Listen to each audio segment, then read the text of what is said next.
الله الرحمن الرحيم نحمده ونصلي على رسوله الكريم أما بعد أعوذ بالله من الشيطان الرجيم بسم الله الرحمن الرحيم وما أصابكم من مصيبة فبما كسبت أيديكم ويعفو عن كثير وقال النبي صلى الله عليه وسلم اعمالکم عمالکم صدق اللہ العظیم وصدق رسولہ النبی الکریم۔ بزرگان محترم اور عزیز دوستوں، میں نے قرآن کریم کی ایک آیت اور نبی کریم صلی اللہ علیہ وسلم کی ایک حدیث مبارک پڑھی ہے۔ اللہ پاک فرماتے ہیں کہ تمہیں جو مصیبتیں پہنچتی ہیں یہ تمہارے اپنے ہاتھوں کی کمائی ہے، اور تمہاری کتنی کوتاہیوں، لغزشوں اور خطاؤں کو اللہ درگزر کر دیتا ہے۔ حدیث مبارک کا ترجمہ ہے، اللہ کے رسول صلی اللہ علیہ وسلم فرماتے ہیں تمہارے اعمال ہی تمہارے حکمراں ہیں، یعنی زمین سے جیسے اعمال اللہ کی بارگاہ میں آسمان تک پہنچتے ہیں، اللہ پاک کی طرف سے اسی طرح کے فیصلے نازل ہوتے ہیں، اور اللہ تعالیٰ تمہارے اعمال جیسے ہوتے ہیں ویسے ہی تمہارے اوپر حکمراں مسلط کرتے ہیں۔ آج اگر آپ حالات دیکھیں گے تو پورے ملک کے حالات انتہائی تشویشناک ہیں۔ فسادات کی ایک لمبی چوڑی پلاننگ ہے۔ ہریانہ ہو، میوات ہو اور ملک کے دیگر علاقے پچھلے سال بھر سے جس طرح کے حالات ہیں، رام نومی کا ہو یا اسی طرح دیوی کا رتھ کا ہو، پورے ملک میں ایک سازش کے تحت اس طرح کے حالات پیدا کیے جا رہے ہیں کہ ملک میں ٹکراؤ ہو، ہندو مسلم فسادات ہوں۔ یہ سازش کے تحت یہ پروگرام کیا جا رہا ہے، اور اوپر سے لے کر نیچے تک یہ پروگرام دے دیا گیا ہے۔ اور سازش یہ ہے کہ اس میں اسلام کے ماننے والے مسلمانوں کو ٹارگٹ کیا جائے۔ اکثریت کے بعد اقلیتوں میں سب سے بڑی اقلیت مسلمان۔ ہم اس ملک میں 20-22 کروڑ ہیں، یعنی ہندوستان کی دوسری بڑی اکثریت۔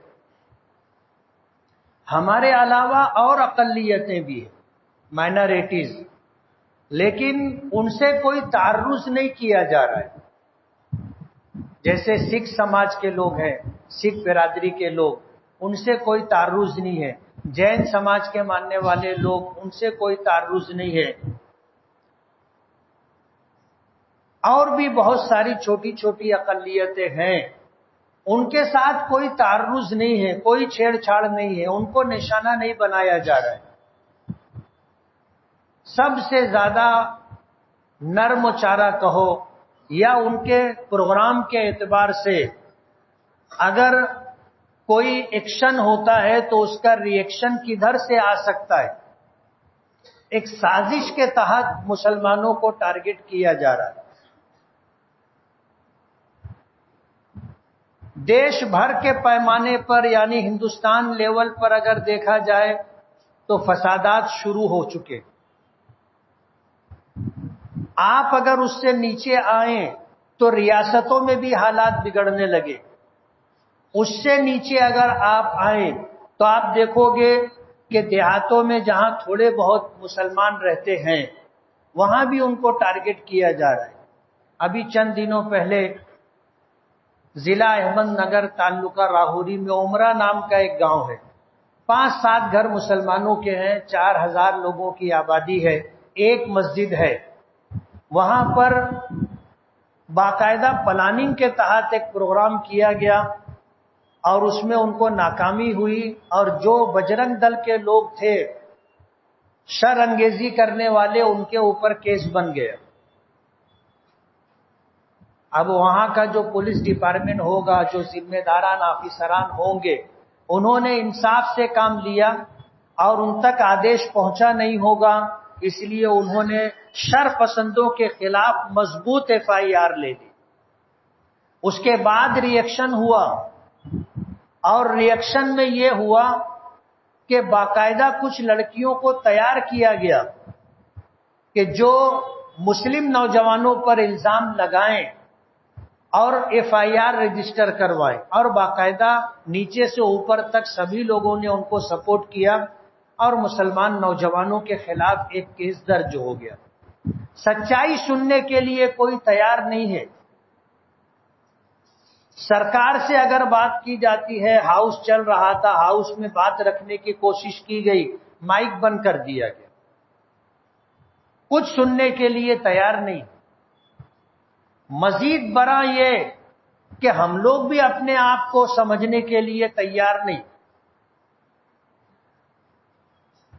جبکہ اللہ کے نبی صلی اللہ علیہ وسلم اللہ پاک کے فرمان کے تحت فرماتے ہیں کہ تمہارے جیسے اعمال ہوں گے ویسے ہی تم پر حکمراں مسلط کیے جائیں گے، اور اللہ پاک فرماتے ہیں کہ زمین سے تمہارے اعمال آسمان پر جیسے جائیں گے ویسے ہی فیصلے تمہارے لیے نازل کیے جائیں گے۔ ہم بھی اپنے آپ کو سمجھنے کے لیے اور اللہ کے دین پر عمل پیرا ہونے کے لیے تیار نہیں۔ بے دینی اس حد تک بڑھ گئی ہے کہ اب اس سے آگے بددینی کی بات آ چکی ہے، یعنی لوگوں کو اسلام سے، قرآن کریم سے، نبی کریم صلی اللہ علیہ وسلم سے، دین سے کوئی لگاؤ نہیں ہے، بس شان و شوکت کے ساتھ زندگی گزر جائے اور ہم من چاہی زندگی گزار لیں، لوگوں کی کوشش صرف یہی۔ تاریخ اٹھا کر کے اگر آپ دیکھیں گے تو یہ بات واضح طور پر ملے گی کہ ہماری نجات کن چیزوں میں، ہماری سربلندی، ہمارا غلبہ کن چیزوں میں ہے۔ آپ کو قرآن کریم دیکھنا پڑے گا، نبی کریم صلی اللہ علیہ وسلم کی نبوی 23 سالہ زندگی دیکھنی پڑے گی۔ حضور کی زندگی کے گوشوں کو آپ دیکھو گے، سمجھو گے۔ دنیا کی تاریخ اگر آپ دیکھو گے تو آپ کو نمایاں طور پر یہ بات ملے گی کہ ہماری کامیابی، کامرانی، ہمارا غلبہ، ہماری حکمرانی اللہ پاک نے دعوت و تبلیغ میں رکھی ہے۔ ہم اللہ کا دین لوگوں تک پہنچائیں، قبول کرنا نہ کرنا ان کی ذمہ داری ہے، لیکن آج مجموعی طور پر پوری امت اس سے غافل ہے۔ غیر اس بات کو سمجھتے ہیں، بہت اچھی طرح سمجھتے ہیں، اور جو شوشہ ان کی طرف سے چھوڑا جا رہا ہے لو جہاد کا اور دھرم پریورتن کا، وہ ہماری اس کوشش کو روکنے کا ایک عمل ہے کہ ہم دعوت و تبلیغ کا کام نہ کریں۔ حالانکہ ملک کے سنویدھان نے، ملک کے قانون نے ہمیں یہ حق دیا ہے، اور ہمیں ہی نہیں اس ملک میں بسنے والی تمام اقلیتوں کو، اکثریت میں رہنے والے لوگوں کو اس بات کا حق دیا ہے کہ وہ اپنے مذہب پر آزادی کے ساتھ عمل کر سکتے، اپنے مذہب کے مطابق عبادت کرنے کے لیے مسجد بنا سکتے ہیں، مندر بنا سکتے ہیں، چرچ بنا سکتے ہیں، گردوارہ بنا سکتے ہیں۔ ہر ایک کو اس بات کی پوری آزادی، اپنے دین کی تبلیغ اور دعوت کے لیے دھرم شالہ قائم کر سکتے ہیں، اسکولیں بنا سکتے ہیں، مدرسے بنا سکتے ہیں۔ یہ قانون نے ہمیں ادھیکار دیا ہے، اور ظاہر بات ہے ہر ایک شخص کو اپنے مذہب کے پرچار کرنے کا، اپنے مذہب کی تبلیغ کرنے کا پورا حق ہے۔ دھرم ہر شخص کا اپنا ذاتی مسئلہ ہے، اس میں کسی طرح کی کوئی پابندی نہیں۔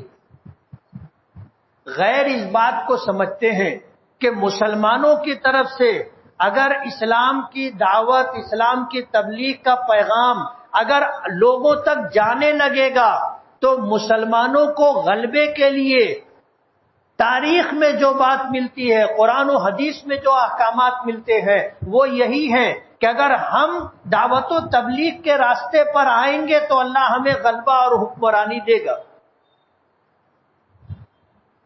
آج اس کو روکنے کے لیے دھرم پریورتن نہ ہو، لوگ اپنا مذہب تبدیل نہ کریں، اس کے لیے قانون بنانے کی کوشش ہو رہی۔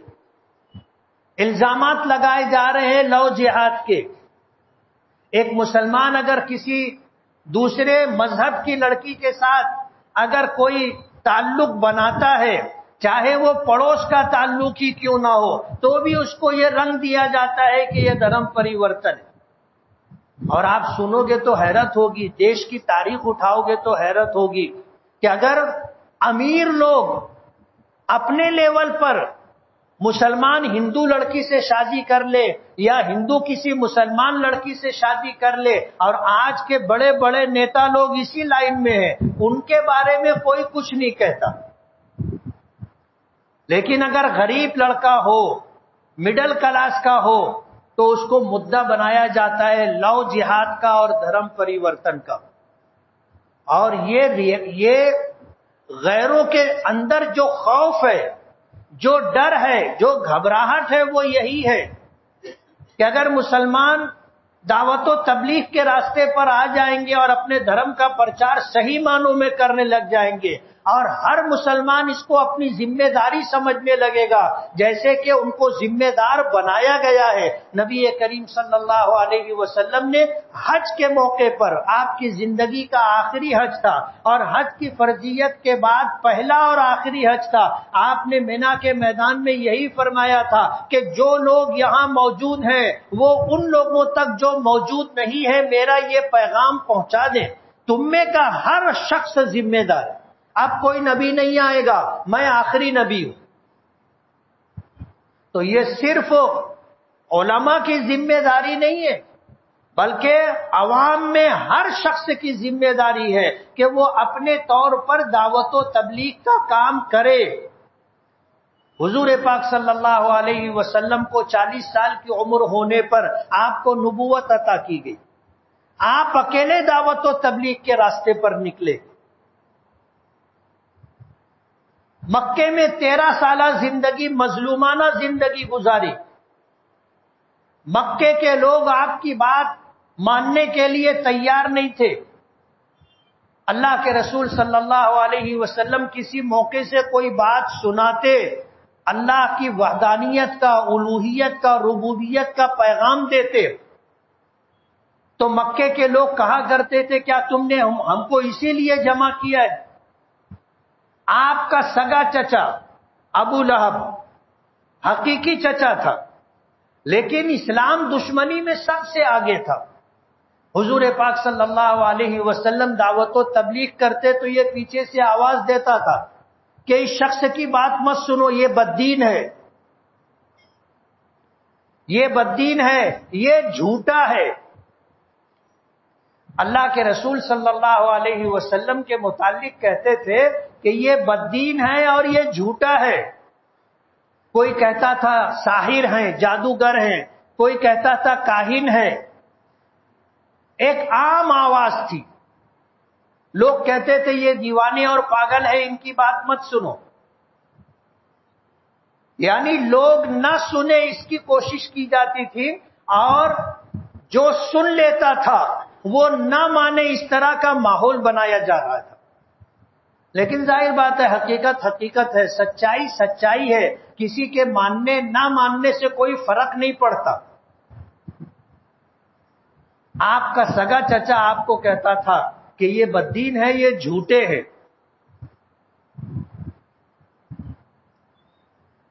اللہ کے رسول صلی اللہ علیہ وسلم اپنا کام کرتے رہے۔ تاریخ اٹھا کر کے دیکھیں گے کہ 10 سال کی محنت تھی، 10 سال کی محنت میں گنے چنے لوگ مسلمان ہوئے تھے، گنے چنے لوگ مسلمان ہوئے تھے۔ نبوت کا 10واں سال تھا، یعنی آپ کو نبی بنائے ہوئے 10 سال ہو گئے تھے، اور یہ 10واں سال جو تھا یہ ایسا سال تھا کہ اس میں آپ کے چچا ابو طالب کا انتقال ہوا تھا. یہ آپ کے سب سے بڑے حمایتی تھے، سب سے بڑے حمایتی. وہ واقعہ میں نے سنایا تھا کہ مکے کے سب سردار مل کر ابو طالب کے پاس آئے اور کہا کہ اپنے بھتیجے کو روکو، سمجھاؤ، باپ دادا کے دین کے خلاف ایک دین کی تبلیغ کرتے ہیں. بادشاہ بننا چاہیں ہم بادشاہ بنا دیں گے، مال و دولت چاہے قدموں میں ڈھیر لگا دیں گے، جن عورتوں سے نکاح کرنا چاہے ہم نکاح کروا دیں گے، لیکن ان کو بولو کہ یہ کام بند کریں. اب ظاہر بات ہے ابو طالب اکیلے تھے اور مکے کے سارے سردار، رؤسا، عمرا جمع ہو کر کے آئے تھے. پورا مکہ ایک طرف، ابو طالب ایک طرف. ایسے حالات تھے. ابو طالب متاثر ہو گئے، حضور کو بلایا اور آنکھوں میں آنسو تھے. کہنے لگے کہ بھتیجے ان بوڑھے کاندھوں پر اتنا بوجھ مت ڈالو کہ یہ اسے اٹھا نہ سکے. حضور نے پوچھا کہ چچا بات کیا ہے؟ کہا کہ یہ مکے کے سردار ہیں، مکے کے امیر اور مکے کے رئیس لوگ ہیں، یہ آئے ہیں اور یہ کہتے ہیں. وہ بات سنائی. حضور پاک صلی اللہ علیہ وسلم نے سنا اور جب دیکھا کہ ایک سہارا، ایک حمایتی ابو طالب آپ کے چچا تھے، ایک سہارا ہے وہ بھی اب ٹوٹ رہا ہے. الفاظ تھے ابو طالب کے کہ ان بوڑھے کاندھوں پر اتنا بوجھ مت ڈالو کہ میں اسے اٹھا نہ سکوں. حضور نے جب دیکھا تو دو ٹوک انداز میں یہ بات کی اور حضور کی آنکھوں میں آنسو آ گئے کہ حالات تو مخالف تھے ہی، اب کوئی حمایتی بھی نہیں رہ گیا. تو حضور کی آنکھوں میں آنسو آ گئے، لیکن فیصلہ کن بات کی، مفاہمت اور مصالحت نہیں کی. فرمایا کہ چچا اگر یہ لوگ میرے ایک ہاتھ پر سورج اور دوسرے ہاتھ پر چاند بھی لا کر رکھ دے، جو کہ ممکن نہیں ہے، اگر یہ لوگ میرے ایک ہاتھ پہ سورج دوسرے ہاتھ پر چاند لا کر رکھ دے اور وہ یہ چاہیں کہ میں اللہ کے اس دین کی دعوت و تبلیغ سے رک جاؤں تو یہ نہیں ہوگا. میں یہ فریضہ، یہ کام، اپنی ذمہ داری پوری کرتا رہوں گا، یا تو اس راستے میں میں شہید ہو جاؤں گا، اپنی جان آخری کو سپرد کر دوں گا، یا پھر میں اپنے مقصد میں کامیاب ہو جاؤں گا، رکوں گا نہیں. حضور کی آنکھوں میں آنسو دیکھ کر ابو طالب کا دل پسیج گیا اور پھر غیرت بیدار ہوئی اور کہنے لگے کہ بھتیجے تمہیں جو کرنا ہے کرو، جو ہاتھ تمہاری طرف بڑھے گا کاٹ دیا جائے گا، جو آنکھ تمہاری طرف اٹھے گی پھوڑ دی جائے گی، تم اپنا کام کرتے رہو. نبوت کا 10واں سال تھا، ابو طالب کا انتقال ہو گیا. موت تو برحق ہے، جانا سب کو ہے. ابو طالب کا انتقال ہو گیا، وہ سہارا ٹوٹ گیا. کچھ دن گزرے، آپ کی بیوی حضرت خدیجہ کا انتقال ہو گیا. یہ وہ خاتون تھی جو سب سے بڑا سہارا دینے والی خاتون، مکے کی مالدار ترین خاتون تھی. بڑے ایک شوہر سے نکاح ہوا، انتقال ہو گیا، دوسرے شوہر سے نکاح ہوا، انتقال ہو گیا، بے وگی کی زندگی گزار رہی تھی. 40 سال کی عمر تھی، حضور 25 سال کے تھے. حضرت خدیجہ نے نکاح کا پیغام دیا، ابو طالب نے قبول کیا، رشتہ طے ہو گیا. ابو طالب نے نکاح پڑھایا اور پھر حضرت خدیجہ حضور کی بیوی بن کر کے، ام المومنین بن کر کے حضور کے گھر تشریف لائی. حضور کے گھر کا مطلب یہ حضور کے پاس گھر نہیں تھا، حضور کے پاس آئی.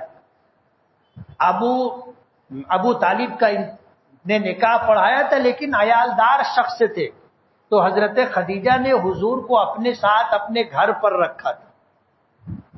حضور کا اپنا گھر نہیں تھا اور حضرت خدیجہ نے اپنا تن من دھن سب حضور پر قربان کر دیا تھا. گھر میں سب سے بڑا سہارا تھی. جب حضور کو نبوت ملی تھی اور حضور گھبرائے گھر آئے تھے اور کہہ رہے تھے زملونی زملونی، مجھے چادر اڑا دو، مجھے کمبل اڑا دو. خوف اور گھبراہٹ کی حالت تھی. تو حضرت خدیجہ رضی اللہ تعالی عنہا نے آپ کو تسلی دی تھی، آپ کو ہمت دی تھی، حوصلہ دیا تھا، کہا تھا آپ گھبرائیے مت، آپ گھبرائیے مت. حضور کہنے لگے انی خشیت علی نفسی، مجھے ڈر ہے کہ میں مر جاؤں گا. حضور نے فرمایا، حضور نے کہا، حضرت خدیجہ نے کہا کلا، ایسا ہرگز نہیں ہوگا، واللہ خدا کی قسم، لا یخزیک اللہ ابدا، اللہ آپ کو کبھی بھی رسوا نہیں کرے گا. کیوں؟ انک لتصل الرحیم، آپ صلہ رحمی کرتے، وتقری الضیف، مہمانوں کی مہمان نوازی کرتے ہیں، وتعین علی نوائب الحق، آپ حق کا کام کرنے والوں پر حالات آئیں تو آپ ان کا ساتھ دیتے ہیں، اپنے ہو یا پرائے ہو، مسافر ہو یا شہر کے رہنے والے ہوں، یتیم ہو، بیوہ ہو، مسکین ہو، سب کی آپ مدد کرتے ہیں. آپ جیسے شخص کو کس چیز کا ڈر ہے؟ خاندان ہو، خاندان سے باہر جو لوگ ہیں، سب کے ساتھ آپ کا سلوک بہت اچھا ہے. کلا، ایسا ہرگز نہیں ہوگا. حضرت خدیجہ نے تسلی دی تھی، حضور کا حوصلہ بڑھایا تھا. نبوت کو 10 سال گزرے اور پھر حضرت ابو طالب کا انتقال ہو گیا اور حضرت خدیجہ کا انتقال ہو گیا. حضور نے فرمایا کہ ھذا العام عام الحزن، یہ سال میرے لیے غم کا سال ہے. بظاہر جو گھر کے اندر اور گھر کے باہر سہارا تھا وہ ختم ہو گیا. 10 سال گزر گئے تھے، مکے کے لوگوں نے قبول کر کے نہیں دیا تھا. حضور پاک صلی اللہ علیہ وسلم طائف تشریف لے گئے. حضور نے یہ فیصلہ فرمایا کہ مکے کے باہر جو قبائل ہیں، جو آبادیاں ہیں، اب وہاں دعوت و تبلیغ کا کام کرنا چاہیے. تاریخ میں آتا ہے کہ اپنے آزاد کردہ غلام زید ابن حارثہ رضی اللہ تعالی عنہ کو لے کر کے حضور نے طائف کا سفر کیا تھا. طائف کے متعلق آتا ہے کہ مکے کے بعد دوسرا بڑا شہر تھا اور مکے سے مشرق کی طرف 120 کلومیٹر کے فاصلے پر یہ شہر آباد ہے اور ٹھنڈا شہر ہے، سرسبزی اور شادابی باغات کا علاقہ ہے. وہاں کے لوگ مالدار خوشحال تھے. مکے کے بعد انہی لوگوں کا، طائف کا نام، طائف والوں کا نام چلتا تھا. سطح سمندر سے 10,000 فٹ کی بلندی پر ہے. مکے میں سخت گرمی پڑتی ہے اور طائف کے اندر گھر میں لوگوں کو پنکھا بھی لگانے کی ضرورت نہیں پڑتی، سال بھر موسم ٹھنڈا رہتا. حضور پاک صلی اللہ علیہ وسلم نے فیصلہ کیا کہ اب مکے کے باہر دوسرے علاقوں، قصبوں اور دیہاتوں میں جا کر دعوت و تبلیغ کا کام کرنا چاہیے. یہ مکے والوں نے تو مایوس کر دیا تھا، قبول کر کے نہیں دیا، مان کے نہیں دیا. حضور طائف کے لیے نکلے. طائف میں آپ کے ننیالی رشتہ دار بھی رہتے تھے. آپ کی والدہ ماجدہ مدینہ منورہ کی تھی، لیکن آپ کی ننیال کے کچھ لوگ طائف میں بھی آباد تھے. حضور کو یہ امید تھی کہ کم سے کم رشتہ داری کا تو پاس و لحاظ کریں گے. آپ طائف تشریف لے گئے. زید ابن حارثہ آپ کے آزاد کردہ غلام تھے اور ایسے غلام تھے کہ ان کو جو ہے ڈاکوؤں نے قبیلہ بنو کلب سے ڈکیتی کی تھی، قافلہ لوٹا تھا اور بچے تھے، ان کو پکڑ کے لا کے مکے کے بازار میں بیچ دیے تھے اور حضرت خدیجہ نے انہیں خریدا تھا اور حضرت خدیجہ نے خرید کر کے حضور کی خدمت کے لیے ان کو دے دیا تھا کہ یہ بچہ آپ کے پاس رہے گا، ساتھ میں رہے گا، آپ کی خدمت کرے گا. اب ظاہر بات ہے بچے کے ماں باپ بچے کو تلاش کرتے رہے، لوگ حج پر آتے رہے، جاتے رہے. قبیلہ بنو کلب سے کچھ لوگ حج پر آئے، انہوں نے حضرت زید ابن حارثہ کو دیکھا، پہچان لیا کہ یہ تو وہی بچہ ہے جو ہمارے قبیلے کا بچہ ہے اور اسے قافلے میں لوٹ لیا گیا تھا مال کے ساتھ. معلوم کیا کہ یہ کس کے پاس ہے. لوگوں نے بتایا کہ یہ مکے کے انتہائی شریف آدمی کے پاس. انہوں نے جا کر کے خبر دے دی تو ان کے والد اور ان کے چچا یہ دونوں اپنے بچے کو لینے کے لیے مکہ مکرمہ آئے، حضور سے ملاقات کی اور حضور کی بڑی تعریف کی. آپ ایسے ہیں، ایسے ہیں، ایسے ہیں، آپ کا خاندان قریش ایسا ہے، ایسا ہے، ایسا ہے. حضور نے سنا، سننے کے بعد فرمایا کیا بات ہے؟ تو وہ کہنے لگے کہ یہ بچہ جو آپ کی خدمت میں ہے یہ ہمارا بچہ ہے، اور پھر پورا واقعہ سنایا. تو حضرت زید کھڑے تھے. حضور نے پوچھا زید سے کہ تم ان کو پہچانتے ہو؟ تو کہنے لگے کہ ہاں یہ میرے والد ہیں اور یہ میرے چچا ہیں.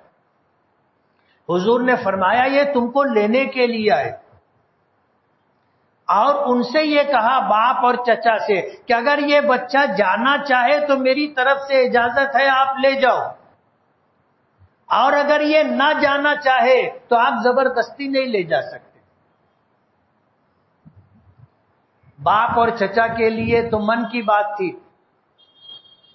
ظاہر بات ہے باپ باپ ہوتا ہے، بیٹا بیٹا ہوتا ہے، اور کوئی بیٹا یہ نہیں چاہے گا کہ وہ باپ کے ساتھ نہ جائے. لیکن حضور کا حسن سلوک ایسا تھا کہ جب یہ اختیار بچے کو دیا گیا زید ابن حارثہ کو کہ تم جانا چاہو یہ تمہیں لینے آئے ہیں، جا سکتے ہو، تو انہوں نے فیصلہ کیا کہ میں اپنے باپ یا چچا کے ساتھ نہیں جاؤں گا، میں آپ کے ساتھ رہوں. حضور نے انہی کے سامنے، باپ اور چچا کے سامنے زید ابن حارثہ کو لیے اور آ کر کے کعبہ کے پاس صحن کعبہ میں مطاف میں اعلان کیا کہ زید آج سے میرا غلام نہیں، میرا بیٹا ہے. باپ اور چچا بھی مطمئن ہو گئے، چلے گئے.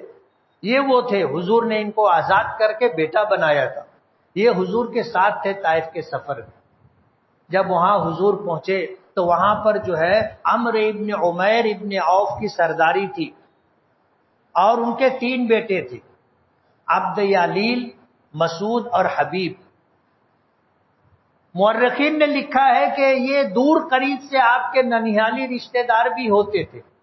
حضور وہاں پہنچے، وہاں جا کر حضور نے اپنی بات رکھی تو طائف کے ان 3 سرداروں نے سننے کے بعد جو جواب دیا تھا وہ عجیب و غریب جواب تھا. ایک نے کہا کہ اچھا آپ کو مکہ مکرمہ میں نبی بنانے کے لیے اللہ کو کوئی اور نہیں ملا تھا، آپ کو نبی بنا دیا. دوسرے شخص نے کہا کہ مجھے تو آپ سے بات ہی نہیں کرنی. وجہ اس کی ہے کہ اگر آپ اللہ کے نبی ہو تو آپ کے ساتھ بات کرنا آپ کی شان کے خلاف، اور آپ کے ساتھ بات کرنے کے بعد اگر آپ کی بات نہ مانی جائے تو ظاہر بات ہے کہ آپ اللہ کے نبی ہو، ہم نے آپ کی بات نہیں مانی، ماننا چاہیے. اور اگر آپ جھوٹے ہو، اللہ کے نبی نہیں ہو، تو ہمیں جھوٹوں سے بات بھی نہیں کرنی. تیسرے نے اس سے زیادہ برا سلوک کیا، جو گستاخی کرنی تھی کی، اور اس کے بعد اوباش نوجوانوں کو آپ کے پیچھے لگا دیا اور حکم دیا کہ جتنی جلدی ہو آپ بستی سے باہر نکل جاؤ. آپ کو بستی سے نکالا گیا، اوباش نوجوانوں کو پیچھے لگایا گیا، انہوں نے گالیاں دی، الزامات لگائے، تانے کسے اور پتھروں کی بارش کی. حضور اور زید ابن حارثہ دونوں زخمی ہو گئے. حضرت زید کا سر پھوٹ گیا، جسم زخمی ہو گیا. حضور کو بچاتے تھے، پتھر اپنے آپ پر لیتے تھے، لیکن حضور کو بھی پتھر لگے، آپ کی دونوں جوتیاں خون سے بھر گئی. بیٹھ جاتے تھے تو وہ اوباش نوجوان ہاتھ بغل میں ڈال کر کھڑا کرتے تھے اور چلنے پر مجبور کرتے. تاریخ میں آتا ہے کہ حضور کی حالت خراب ہو گئی، آپ پر غشی طاری ہو گئی. زید ابن حارثہ نے آپ کو اٹھایا اپنی پشت پر اور بستی کے باہر لائے. بستی کے باہر ایک باغ تھا، انگور کا باغ. اس کے 2 بھائی مالک تھے، عتبہ اور شیبہ. یہ وہاں لے کر کے پہنچے. اس باغ کے اندر ایک غلام تھا جس کا نام عداس تھا. اس نے دیکھا کہ یہ زخمی ہے، مسافر ہیں اور دونوں زخمی ہیں. اس نے پانی لا کر کے دیا. حضور پاک صلی اللہ علیہ وسلم اور زید ابن حارثہ نے پانی پیا، اپنے ہاتھ منہ پیر دھوئے، اور اس کے بعد اس نے انگور کا خوشہ لا کر کے آپ کے سامنے رکھا. حضرت زید ابن حارثہ حضور کی طرف دیکھنے لگے تو حضور نے فرمایا کہ زید کھاؤ، جو نعمت بغیر مانگے مل جائے اسے قبول کرنا چاہیے.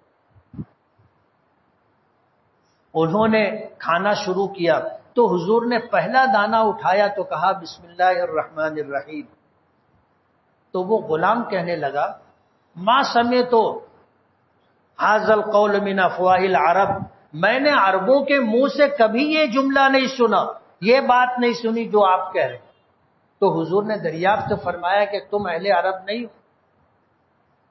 تو کہنے لگا کہ میں نینوا کا رہنے والا ہوں، عراق میں ایک بستی ہے نینوا، وہاں کا رہنے والا ہوں. تو حضور نے فرمایا کہ اچھا تم میرے بھائی یونس کے شہر کے رہنے والے ہو؟ تو اس نے کہا کہ آپ یونس کو کیسے پہچانتے ہیں؟ تو حضور نے فرمایا کہ وہ بھی اللہ کے نبی تھے اور میں بھی اللہ کا نبی. وہ مسیحی تھا، عیسائی تھا. اسلام کے آنے سے پہلے حضرت یونس کا زمانہ وہی عیسائیوں کا دور تھا. تو اس نے کتابوں میں آتا ہے کہ یہ بات کہی کہ میں نے اپنی کتاب میں توریت میں آپ کے متعلق پڑھا ہے اور آپ کا نام اس میں نے لکھا ہوا دیکھا ہے، اور میں تو آپ کے آنے کا انتظار کر رہا تھا. اس نے حضور کے ہاتھ پر ایمان قبول کیا. حضور پاک صلی اللہ علیہ وسلم اس حالت میں طائف سے مکہ واپس آئے تھے. راستے میں جنوں کے ایک وفد نے آپ سے ملاقات کی. حضور پاک صلی اللہ علیہ وسلم کی زندگی میں 6 مرتبہ جنوں نے آپ سے آ کر کے ملاقات کی اور اسلام قبول کیا. ایک واقعہ اسی راستے میں پیش آیا. رات کا وقت تھا، نبی کریم صلی اللہ علیہ وسلم 120 کلومیٹر پیدل گئے تھے اور پیدل آئے تھے. رات جہاں گزاری تھی جنہوں نے آ کر کے ملاقات کی، حضور پاک صلی اللہ علیہ وسلم کے ہاتھ پر اسلام قبول کیا. اللہ کے رسول صلی اللہ علیہ وسلم سے حضرت عائشہ رضی اللہ تعالی عنہا نے پوچھا تھا کہ اللہ کے رسول آپ پر احد سے زیادہ، یعنی جنگ احد جس میں مسلمانوں کی بڑی 70 مسلمان شہید ہوئے تھے اور 70 مسلمان شہید ہوئے تھے، جیتی ہوئی جنگ مسلمان ہار گئے تھے. ظاہر بات ہے یہ بہت سخت مرحلہ تھا. تو حضرت عائشہ رضی اللہ تعالی عنہا نے پوچھا تھا کہ اللہ کے رسول جنگ احد سے زیادہ بھی سخت کوئی دن آپ پر گزرا؟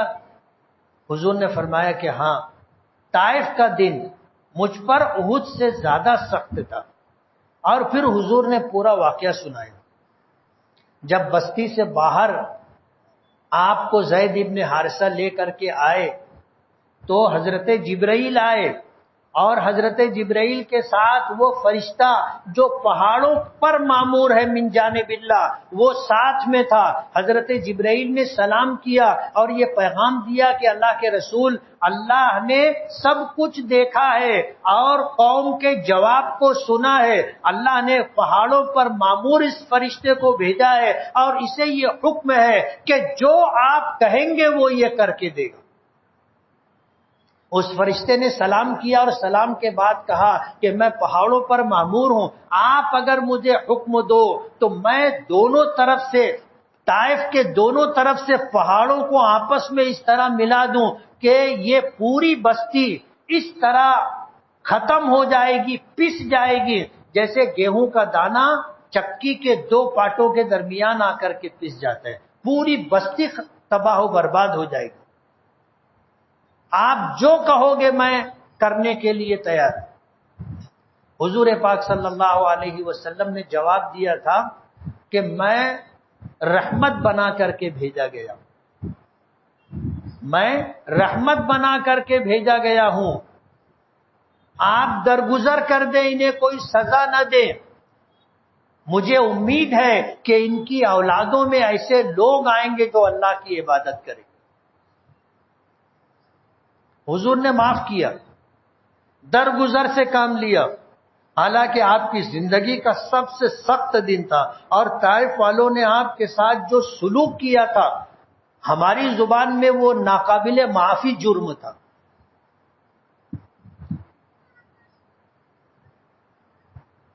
حضور پاک صلی اللہ علیہ وسلم نے درگزر سے کام لیا۔ حاصل کیا تھا؟ عداس نامی شخص نے ایمان قبول کیا، راستے میں جنوں کی ایک جماعت نے آ کر ملاقات کی، اللہ کا رسول کا پیغام سنا، ایمان لے آئے۔ حضور پاک صلی اللہ علیہ وسلم مکہ تشریف لائے، 10واں سال تھا۔ سن 11 ہجری میں، 11 نبوی میں مدینے سے حج کرنے گئے ہوئے لوگوں نے 6 لوگوں نے ایمان قبول کیا۔ حضور دعوت و تبلیغ کے لیے مینا کی وادی میں گھوم رہے تھے، قبیلے اوس و خزرج کے لوگ آئے تھے، 6 لوگوں نے ایمان قبول کیا، اسے بیعت عقبہ کہتے۔ پھر دوسرے سال یہ 6 لوگ اپنے ساتھ اور لوگوں کو لے کر کے آئے، انہوں نے ایمان قبول کیا، وہ 12 لوگ تھے۔ حضور نے ان کو نقیب بنایا، اسے بیعت عقبہ اولیٰ کہتے۔ اس کے بعد یہ 12 لوگ سال بھر محنت کرتے رہے اور حج میں ایسے لوگوں کو لے کر کے آئے جو 70 تھے، جنہوں نے آ کر کے ایمان قبول کیا، جسے بیعت عقبہ ثانیہ کہتے ہیں۔ اور پھر انہی لوگوں نے آپ کو دعوت دی کہ اللہ کے رسول آپ مدینہ تشریف لے۔ یہ واقعات آپ سن چکے ہیں۔ مجھے آخر میں جو بات کہنی ہے، دعوت و تبلیغ کا کام نہ ہو، آج لو جہاد اور دھرم پریورتن کے نام سے اسے غیروں کی طرف سے روکنے کی کوشش کی جا رہی ہے کہ اسلامی تاریخ یہ بتاتی ہے کہ اگر مسلمان دعوت و تبلیغ کرے گا تو اللہ تعالیٰ اسے غلبہ اور حکمرانی عطا کرے گا۔ مسلمان کبھی حکمران نہ بن سکے، سیاسی طور پر کبھی غالب نہ آ سکے، ان کو اس سے روکا جائے، اس کے لیے یہ شوشہ چھوڑا جا رہا ہے لو جہاد کا، اور اسی طرح جو ہے دھرم پریورتن کا۔ لیکن میں آپ کو جو پیغام دینا چاہتا ہوں کہ آپ اپنے اعمال سے، اپنے اخلاق سے لوگوں تک پہنچے، آپ کا عمل دعوت ہو، آپ کے اخلاق دعوت ہو، آپ اپنے آپ کو بنائیں اور سنواریں، آپ کا ایک ایک عمل لوگوں کے لیے دعوت و تبلیغ ہوگا۔ آپ اپنے آپ کو ٹھیک کریں۔ دکھ کی بات یہ ہے کہ اگر جیلوں میں دیکھا جاتا ہے تو بڑی تعداد مسلمانوں کی، چوری کرنے والوں میں مسلمان آگے، ڈکیتی کرنے والوں میں مسلمان آگے، زنا کرنے والوں میں مسلمان آگے، گانجا ہے، بھنگ ہے، چرس ہے اور نشہ آور چیزیں فروخت کرنے والوں میں مسلمان سب سے آگے۔ آج اپنے شہر کو دیکھ لو، اگر یہ کہا جائے کہ ڈپارٹمنٹ کی گرفت کمزور ہو گئی ہے تو ڈپارٹمنٹ کو بہت برا لگتا ہے، لیکن یہ سچائی ہے۔ چوری جس پیمانے پر مالیگاؤں میں ہو رہی ہے، جھگڑے جس پیمانے پر مالیگاؤں میں ہو رہے ہیں، یہ بتاتے ہیں کہ قانون کے رکھوالے آج قانون نافذ کرنے میں کمزور ہوتے جا رہے ہیں۔ ہمیں اپنے آپ کو بدلنا پڑے گا۔ سچائی ہے، ایمانداری ہے، پاک دامنی ہے، ان چیزوں کو اپنا کر کے عبادات کرتے ہوئے تمام برے کاموں سے اپنے آپ کو بچانا ہوگا۔ یہ بھی ایک تبلیغ ہے، ایک تبلیغ ہے۔ آپ کی زبان سے زیادہ آپ کا عمل لوگوں کو متاثر کرے گا. لیکن دکھ کی بات یہ ہے کہ آج ہر برائی میں ہم مسلمان ہی سب سے آگے. یہی وجہ ہے کہ آج ہم مغلوب ہیں، غیر ہم پر مسلط ہیں، ہمارے اعمال اچھے نہیں ہیں. اللہ نے ہم پر جن لوگوں کو مسلط کیا ہے وہ بھی ہمارے حق میں اچھے نہیں ہیں.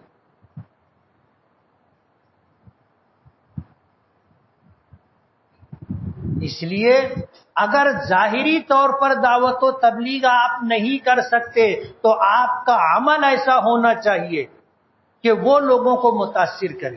آپ دیکھو برائی کس حد تک پہنچ گئی، نفرت کس حد تک پہنچ گئی. ٹرین میں ایک سی آر ایف کا ایک نوجوان جس کی ڈیوٹی تھی کہ ٹرین میں سفر کرنے والے ہر ہندوستانی کی حفاظت کرے، ایسا شخص مسلمانوں کو جن کے سر پر ٹوپی، چہرے پر داڑھی، بدن پر کرتا تھا، دیکھ کر کے اس نے فائرنگ کر کے مارا اور پھر لاش کے پاس کھڑے ہو کر کے کہتا ہے فرقہ پرستی کی بات، نفرت کی بات. اب تو ہم جیسے لوگوں کے لیے سفر کرنا مشکل ہوتا جا رہا ہے. ایسا نفرت کا ماحول بنایا جا رہا ہے. ظاہر بات ہے ہمیں اس کو بدلنا ہوگا اور ہم ہی بدل سکتے ہیں، کوئی دوسرا بدل بھی نہیں سکتا. وہ اپنے آفیسر پر فائرنگ کر رہا تھا، کوئی آفیسر کو بچانے کے لیے آگے نہیں آیا. آگے آئے تو یہی داڑھی، ٹوپی، کرتے والے آگے آئے اس آفیسر کو بچانے کے لیے. وہ کوئی ہمارا رشتہ دار تو نہیں تھا، ہمارا اس کا کیا، لیکن ظلم ہو رہا تھا. اس ظلم کو روکنے کے لیے مسلمان آگے آئے تھے. ہم ہی حالات بدل سکتے ہیں اور ہمیں قربانی دینی ہوگی اور بڑی قربانی دینی ہوگی. ہم اپنے آپ کو سنواریں، ہم اپنے آپ کو بنائیں اور لوگ اللہ کی مخلوق کے لیے ہم نفع بخش ثابت ہو. اللہ ہماری حفاظت کرے گا. بہت مشہور جملہ ہے، آپ نے سنا ہوگا، ان اللہ مع الصابرین، اللہ صبر کرنے والوں کے ساتھ ہے. آج کچھ بے وقوف یہ کہتے ہیں کہ اپنا دبدبا ہونا چاہیے. آج حالات ویسے نہیں. آپ کے پاس کیا ہے؟ حضرت مولانا اسعد مدنی رحمت اللہ علیہ سے ہندوستان کے چنندہ لوگوں نے کہا تھا کہ حضرت حالات ایسے ہیں، ہر ایکشن کا ری ایکشن ہونا چاہیے. ہم کب تک برداشت کریں گے، کب تک مظلومی کی زندگی گزاریں گے؟ آپ اعلان کرو. تو حضرت نے فرمایا تھا کہ آپ 50,000 آدمی مجھے لا کے دے دو جو میری ایک آواز پر جان دینے کے لیے تیار. سب خاموش ہو گئے، پیچھے ہٹ گئے. آج ایک آدمی ہمارے پاس ایسا نہیں ہے جو ان حالات کے اندر آخری حد تک جانے کے لیے تیار. کیا ہے ہمارے پاس؟ نہ پیسہ ہے، نہ طاقت ہے، نہ کرسی ہے، نہ ہتھیار ہے، نہ کوئی پروگرام ہے. ایسے حالات میں ہم کیا کسی سے مقابلہ کریں گے؟ تاریخ ہمیں بتاتی ہے کہ ایسے حالات مکے کی 13 سالہ زندگی تھی حضور کی، وہی حالات ملتے جلتے ہمارے بھی. اور کیا کرنا پڑے گا؟ حضور نے جو کیا تھا وہی ہمیں کرنا پڑے گا. دعوت و تبلیغ کے راستے پر رہے، اپنے عمل سے، اپنے کردار سے، اپنی ذات سے لوگوں کو جو تاثر دیا وہ یہ تھا کہ ہم آپ کے لیے نفع بخشے. دعوت و تبلیغ کا کام چلا. حضور کے زمانے میں مکہ فتح ہوا. مکہ فتح ہونے کے بعد پھر ابو بکر کا زمانہ آیا، پھر عمر کا زمانہ آیا. 25 لاکھ مربع میل پر حضرت عمر کی حکمرانی تھی. تاریخ رہی ہے، تاریخ رہی ہے. ہمیں غور کرنا ہوگا، ہمیں سوچنا ہوگا اور کیا کرنا ہے وہ ہمیں کرنا ہوگا. اگر ہم نہیں کریں اور چاہیں کہ کوئی دوسرا ہمارے لیے کر دے تو ایسا نہیں ہو. ہماری جنگ ہم کو لڑنی پڑے گی. ہمیں اپنے آپ کو بدلنا پڑے گا.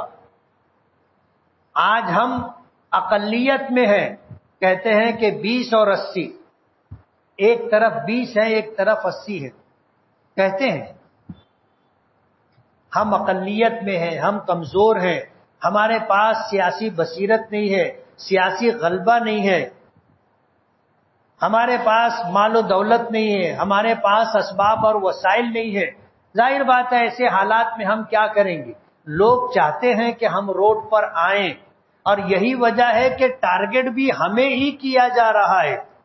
لیکن ہمیں صبر اور سمجھداری سے کام لینا ہے، دانش مندی سے کام لینا ہے، دور اندیشی سے کام لینا ہے. دن بدلیں گے،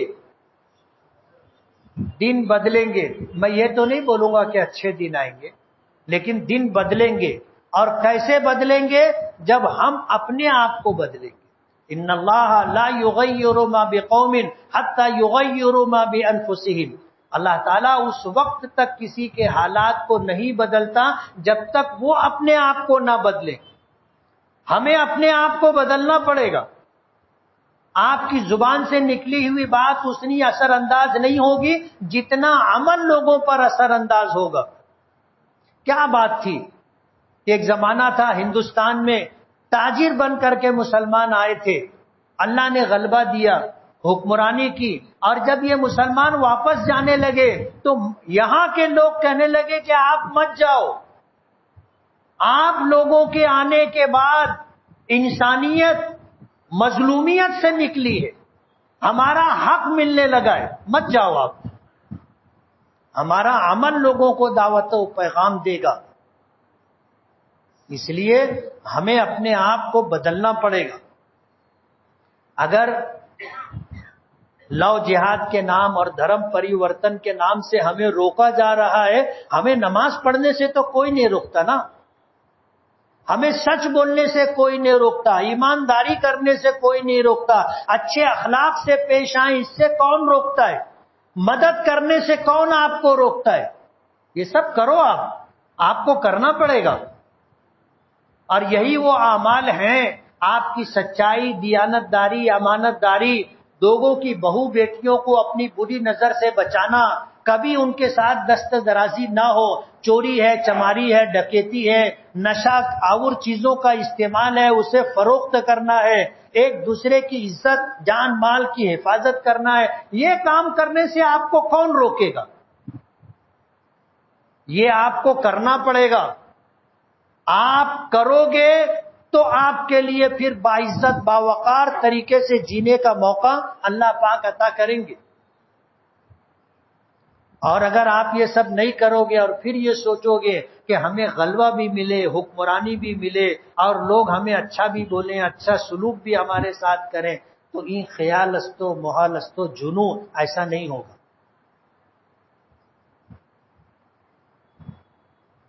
حضور پاک صلی اللہ علیہ وسلم کی مکے کی 13 سالہ زندگی پڑھیے، اسے سمجھیے، تب جا کر کے آپ کو راستہ ملے گا. ورنہ دیش کے حالات آنے والے دنوں کے پیش نظر بگاڑنے کی پوری کوشش کی جا رہی. فسادات ہوں، لڑائی جھگڑا ہو، اور پھر لوگوں کے درمیان